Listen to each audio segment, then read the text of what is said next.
Hello all, so let's continue with our hypothesis testing. So as I said, we'll discuss proof of this. So I'll discuss two-tailed proof, or I can say two-sided proof, and the same you can just extend, or you can the same thing will be applicable for one-sided as well. So let's begin. So let's suppose we have n samples, that is x1 to xn. Okay, is a sample size, or you can say are the samples of size n, small n, let's say, and from which population we are having sample, because as I said there is one population which is a bigger set, and from that we derive sample. So these are the sample, okay, which is derived from some population. So let's say the population is having normal distribution from which these samples are derived, and for that, so note that I am writing this for population. So from this population which is having normal distribution, we have n samples, right? So that's why we have sample of size n, and it is provided that we don't know the mean mu. Okay, so the mean mu is unknown. Mean, let's say it is denoted by mu. So the mean mu is unknown, whereas the variance is known. Okay, and let's denote variance by sigma square, which is usual practice. So is known. So as I discussed in last lecture, that when variance is known, we'll be using z test, right? So all these things will be clear. It's just that when variance is unknown, which is mostly in practical cases, it is only the case that variance is also not known, right? And we'll use t-test in that case. Okay, that is a t-distribution, but variance is known, so we'll be using the table of normal distribution, and we'll say our test statistics as z, and that's why it's called z-test. So how we'll proceed? So firstly, as I said, we have to have some hypothesis. So firstly, let's say my hypothesis, which is null hypothesis h naught, it says that let mu is equals to mu naught, which is unknown, right? Here mu is unknown. So we are saying that, let's say I know my population mean. Okay, this is the population mean. Please don't confuse two things. We'll denote the sample mean by x bar. Okay, and this mean by mu. So let's say our hypothesis, null hypothesis, is that the mu of this population is mu naught. So obviously the alternate will be h1, and it will be, since it is two-sided, not equal to mu naught. We are not saying anything greater than less than mu naught. We are saying just not equals to mu naught. That's why I said here we are discussing for two-sided. Now obviously where mu naught is some constant value only. In one example we saw mu mean was 7,000, right? The mean breaking strength or something. So where mu naught is some constant value, it's not a variable. So we are assuming some constant value. Now since we can say that x bar, so x bar is now the mean of our sample, okay, sample size. So x bar simply can be written as summation of xi, from we have n samples from 1 to n, and of course divided by n. So can we say that this x bar is a natural point estimator of mu, because we did the same thing in our motivated example, that we took 20 samples and we took the mean, and we said that it should be close to the original one, right? I told that x bar should be as close as possible to the original mean mu, which we assumed here mu as mu naught, right? But it should be like this. So can we say that in practice we can say that is a natural point estimator of our original mu of population? So when we can accept our hypothesis, so this is the important thing, please pay attention, that when we can accept it, let me just take new page, that it is reasonable, or we can say we can accept mu naught, or our h naught, sorry, not mu naught, accept our null hypothesis which says that mu equals to mu naught if x naught is not too far.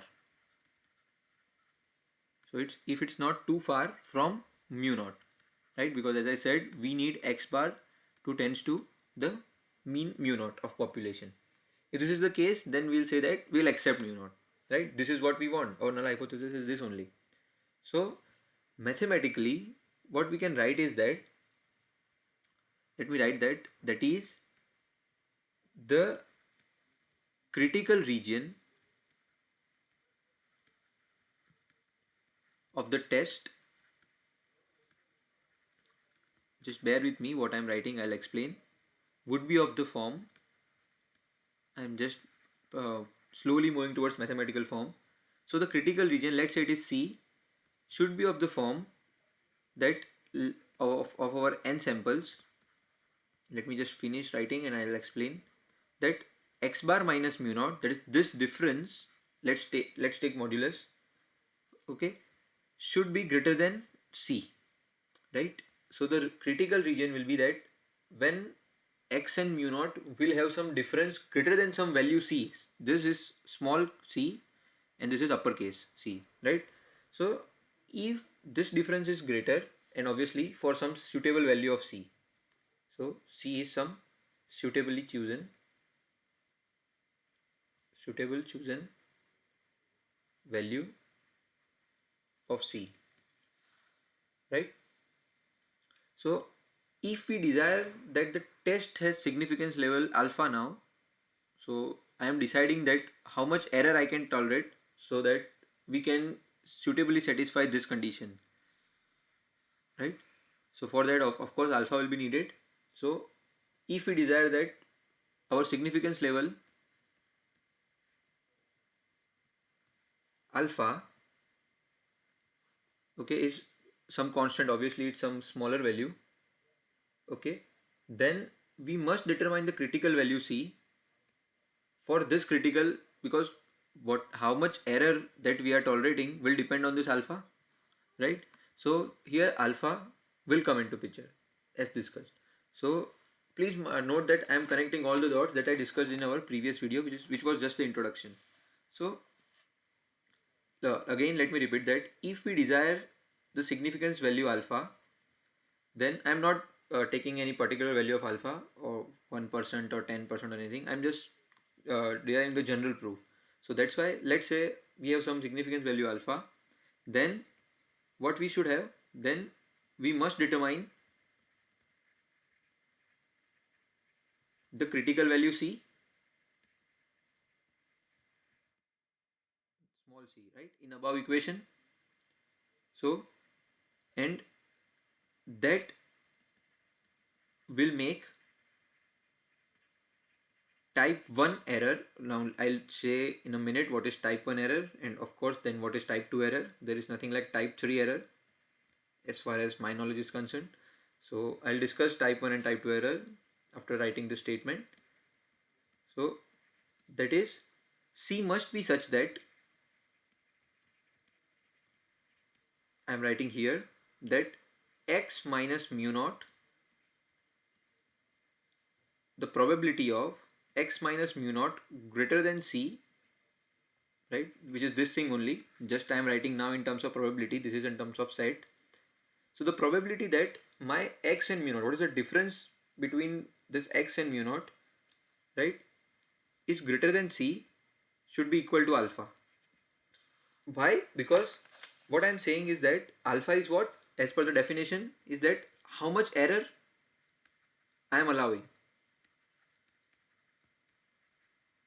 So how much error I am willing to allow in my hypothesis testing is denoted by alpha. So, and obviously we know that x should tends to mu, right?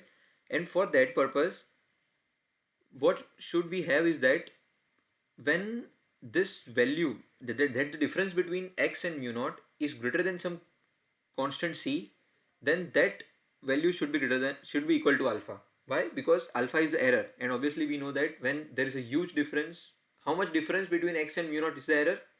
So how much difference or the error we can allow is alpha, and that's why we can write like this, that p of x minus mu naught greater than c should be equal to alpha. I'll write this thing in next page again, and then I'll quickly move towards that thing, type 1 and type 2 error. So this is what we have until now, equals to alpha. Now let me say few words about type 1 and type 2 error. So this is very common term in statistics, type 1 error and type 2 error. So let me just change the color. And so what is type 1 error? That when our test incorrectly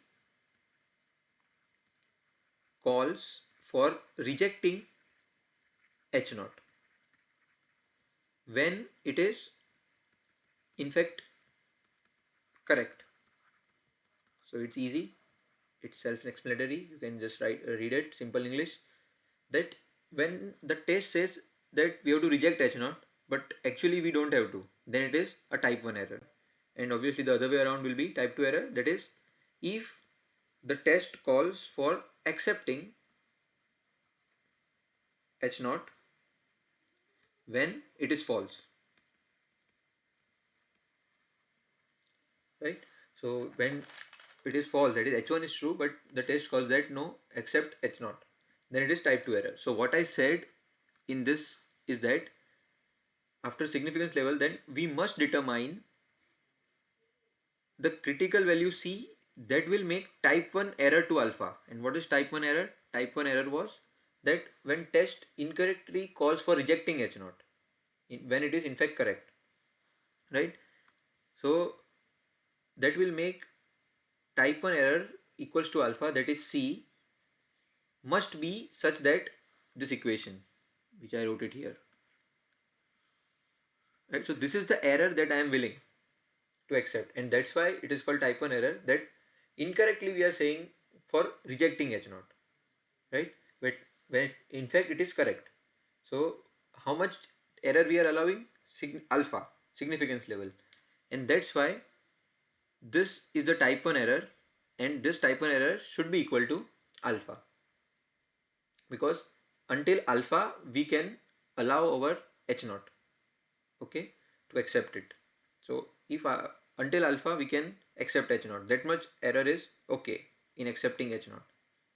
I hope things are getting clear about type 1 and type 2 error. This might be confusing at first glance, but I'll request that you can rewind and repeat and think once, and I will request all to write these things in a separate notebook so that it will be very much helpful in later purposes. Now the next step is that starting from here, now we are having this thing, right? And I'll write one more thing here, that this is P of mu naught, right? So now what is this P of mu naught? Let me say a few words about it. That where we write P of mu naught equals to the mean that the probability is to be computed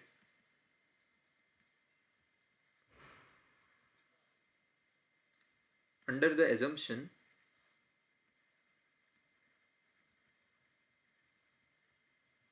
that mu equals to mu naught.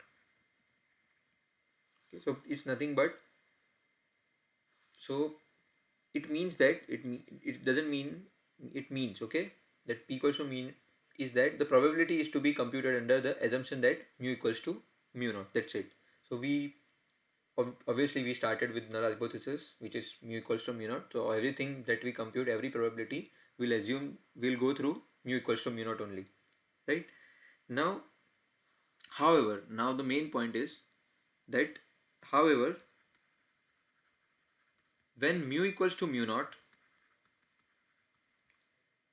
x bar will be normally distributed,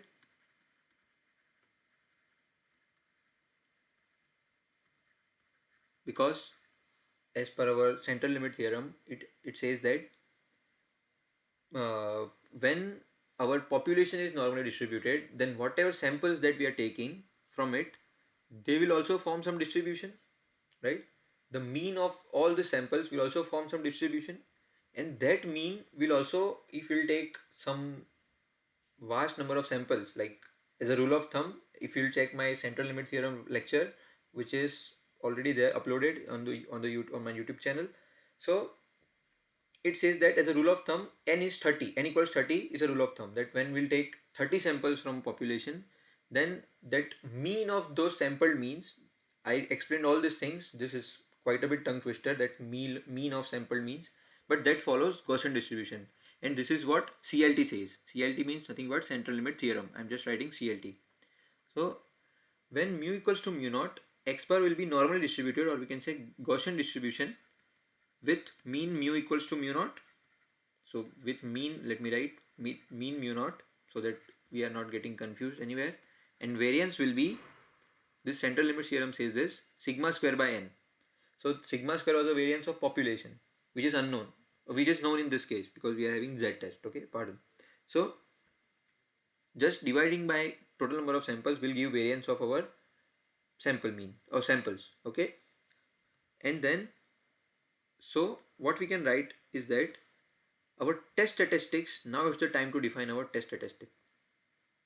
So our test statistics is nothing but, it's denoted by z in z test, and it is just we have to subtract x bar, that is mean of our samples, minus mu naught, which is the hypothesis that we assumed, and divided by variance, and standard deviation.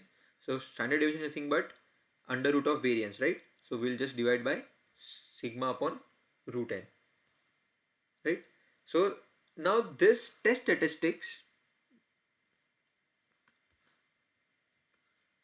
if you will do this, then this test statistics will also have normal distribution.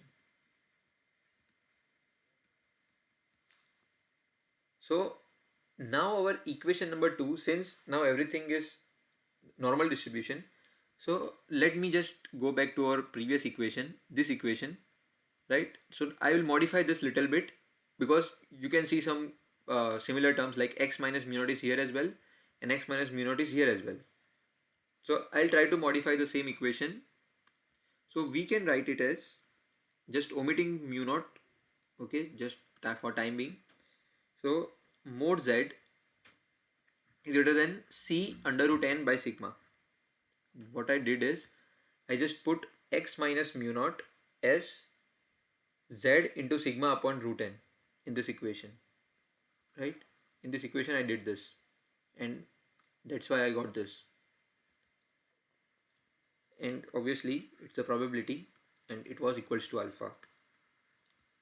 Or the other way around, if we'll remove this modulus, because since we are having two-sided test, then we can write twice of p, and we can remove the modulus. Okay, divided by sigma should be equal to alpha, where z is nothing but a standard normal random variable. Why standard normal? Because whenever we subtract the mean from the random variable and divide it by its variance, standard deviation, or variance under root, standard deviation I'm just writing STD, then that random variable will be standard normal random variable, meaning that now its mean will be having mean 0 and standard deviation as 1, and we denote it like this. So it's like standard normal random variable. Now since z, we already told that now z is our standard normal random variable, and we also assume that our population is also normally distributed, so we can write p of z greater than z alpha by 2 equals to alpha by 2. Now this is very important thing. What it says is that this is a totally different thing. Okay, this says that when my z is normally distributed, right, that is Gaussian distribution, then the probability that my capital Z, this is capital Z, this is small z, is greater than alpha by 2, z alpha by 2 is equals to alpha by 2. So diagrammatically, let me explain it. It means something like this, that this is my Gaussian distribution. So, and let's say this is z alpha by 2. So the probability, which is nothing but the area under greater than z alpha by 2, right? So this area which I shaded will be equal to alpha by 2, and this is the property of Gaussian distribution. So now we have two things. First thing is that here we will put z, this is equals to alpha by 2, and so this c under root n upon sigma, which was in this equation, should be equal to alpha by z alpha by 2. If you will compare these two equations, right, just consider with z, okay, mod z, not twice, just consider with this equation. If you will compare this, then what we will get is that this c under root n upon sigma should be equal to z alpha by 2, which implies c is nothing but z alpha by 2 into sigma upon root n. And this is what we want. What we want was some suitable value of c which satisfies our original thing, right? Original thing was this, right? And we want some suitable value of c. And the suitably chosen value of c, under some assumptions that our z random variable will be Gaussian distribution using CLT, central limit theorem and all, we can say that our suitably chosen value of c is this thing, that is z alpha by 2 sigma divided by root n. So the most important thing in here is that I assumed in here that you have some basic knowledge of probability distribution. So for any Gaussian random variable or for Gaussian distribution, we can write like this, okay, and this is very important thing. And the same thing will follow in one-sided test as well. Over there it will be just z alpha, okay. So here it's z alpha by 2 because we have two-sided test. So now we are at the end result that we found c, right? Thus now it's the time for the conclusion. The proof is over, that thus the significance level alpha, I am writing in short notations, alpha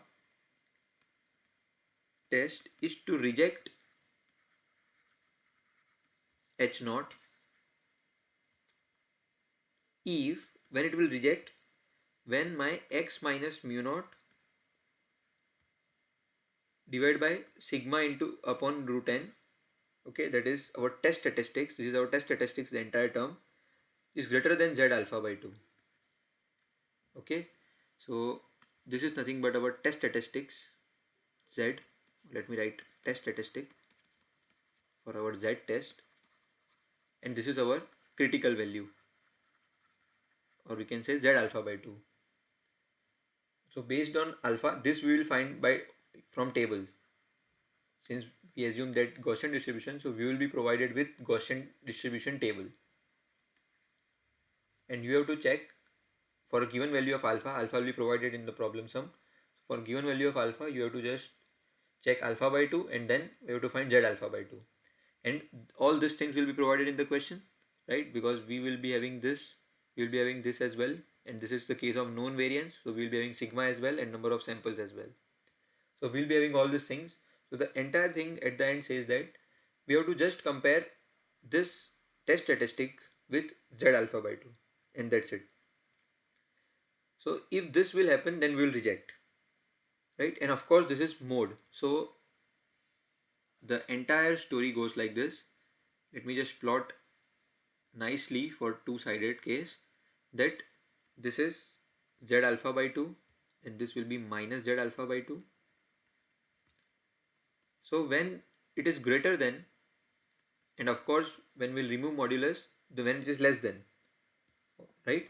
So when our z is greater than z alpha by 2, or our z is less than minus of z alpha by 2, that is this region and this region will reject.